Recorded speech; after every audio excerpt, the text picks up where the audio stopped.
This is an emergency alert broadcast announced by the international government. SCP-173 is a sculpture made of concrete and rebar, but the concrete is very durable and cannot be destroyed by normal firepower. SCP-173 looks like this.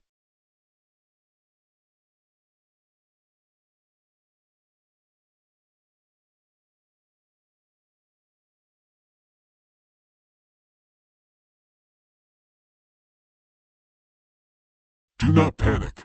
We are currently working to resolve this crisis. Stay indoors, close all curtains, lock all doors, and wait by for further instruction. We die in the dark so that you can live in the light. Secure, contain, protect.